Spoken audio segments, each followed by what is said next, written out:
What's up guys, Houndish here, and today we're breaking down the weekly reset for Destiny 2 this coming Tuesday, July the 18th. And so, heading into this week, we have the return of Solstice of Heroes for the year, so we get some new rewards there, and of course there is the mid-season update as well. That brings a bunch of changes, so we'll touch on those events, but we also get new weekly challenges, and then we'll cover the weekly Nightfall, featured activities, playlist modes and rewards, as well as raid challenges with everything worth knowing about what's happening in the game this week. And so, as always guys, I hope you find the video useful today, and if you do, a rating below would really help us out. But without further delay, let's get into it. So firstly, we'll see the return of the Solstice of Heroes event. Of course, this comes with plenty of new cosmetics, Eververse items, the event card, and the return of the European aerial zone. On top of that though, Bungie have shared the new armor for the event this time around, so you can see some of those on screen, and they've said that upgrading Solstice armor will work in a pretty similar fashion to previous events. So in order to make armor upgrades, we'll need to earn silver leaves by completing activities throughout the game, and then we can transform those silver leaves into silver ash by completing the bonfire bash activity on the European aerial zone. From there, we can spend silver ash to re-roll armor stats from the armor mod screen. And the final upgrade currency is kindling, which can be earned by completing Solstice event challenges, and then we can spend it to upgrade the armor stat roll potential. And each piece of armor can be upgraded 3 times. And so every time we upgrade a piece of Solstice armor, it's permanent and it's shared across all of the Solstice pieces for that armor slot. So if we upgrade a helmet to tier 3, every Solstice helmet currently in the inventory and future ones that we earn will be able to access those tier 3 stat rolls. And so that is the kind of basics of the upgrade process, and that'll enable us to get some really high stat armor. And Bungie have said as well that the Solstice armor sets will feature both free and paid glows like previous years. So if you want the really good glows, we'll be able to purchase them in the Eververse store, no surprises there. And of course there'll be plenty of other Solstice cosmetics in the store. So let us know if you'll be working on the armor pieces, but finally, we'll also get a new Solstice weapon, which will be the first Strand rocket launcher. We did make a separate video with the stat rolls and perks for that, so I'll link that down below if you want to check it out. But let us know down in the comment section, do you plan to dive into the Solstice of Heroes event this year? On top of Solstice though, we'll also get the mid-season update, and that brings a bunch of fixes, quality of life, and some weapon tuning. So I also have a separate video on that, breaking down everything we know about the update, which I will link in the description box. And next up we get to weekly challenges. So initially we have Rapid Salvager, and that requires us to rapidly get combatant kills in salvage activities. But there's also Patience Perfected to catch legendary or exotic fish at any pond. Hopefully that one's going to be retroactive. But additionally there's Ritual Ornament to acquire any ornament for the seasonal ritual weapon, as well as Eyeing Iron to complete Crucible matches, and we earn bonus progress in Iron Banner and for victories. Of course Iron Banner was active last week, so not sure if that will be retroactive, but it looks like it can be completed anyway. But finally there's Ethereal Midnight to defeat targets with an Arc, Strand or Void subclass equipped in Gambit, and we get bonus progress for ability final blows and defeating Guardians. And then there's Rapid Precision to get rapid precision final blows, and bonus progress is granted for every defeated target after the second one. So those are the new weekly challenges for the week, but then we get onto the Vanguard.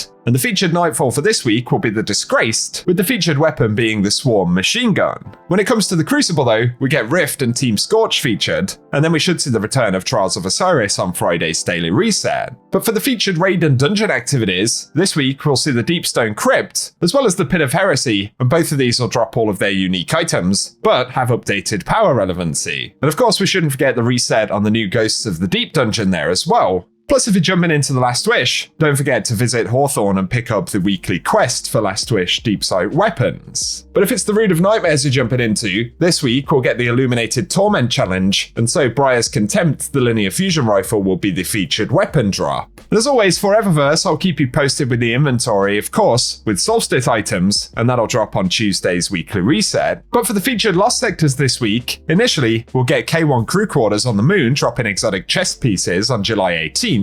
Then we'll see K1 Logistics dropping exotic helmets on the 19th. That's followed by K1 Communion dropping exotic legs on July 20th. And then for July 21st, we'll get Sepulture dropping exotic gauntlets. July 22nd will be Extraction dropping exotic chest pieces. Then we'll get exotic helmets from Aphelion's Rest on July 23rd. And finally, we'll see Chamber of Starlight on July 24th, which will be dropping exotic legs. But if you're jumping into the Dares of Eternity this week, we'll see Rotation 1 loot drops featured, and so that'll include the Scatterhorn armor set and the Wild Hunt armor, and then we'll get weapons from Season of the Hunt, as well as some from Season of the Worthy. But for the Ascendant Challenge this week, if you happen to be diving into the Dreaming City, we'll get the Shattered Ruins, which can be accessed via the Spine of Keres, so I'll run some gameplay showing the location for that one this week at the end of the video. And for today, guys, that is everything we have to round up in this one. So, as always, I hope you've enjoyed it and found it useful. If you have, a rating below really does help us out on the channel. Plus, be sure to get subscribed and I'll keep you up to date with everything related to the game. Once again, let us know if you'll be diving into the event this week, or any things you're looking forward to in the patch changes. But otherwise, as always, thank you for watching, and I hope you guys have an awesome day.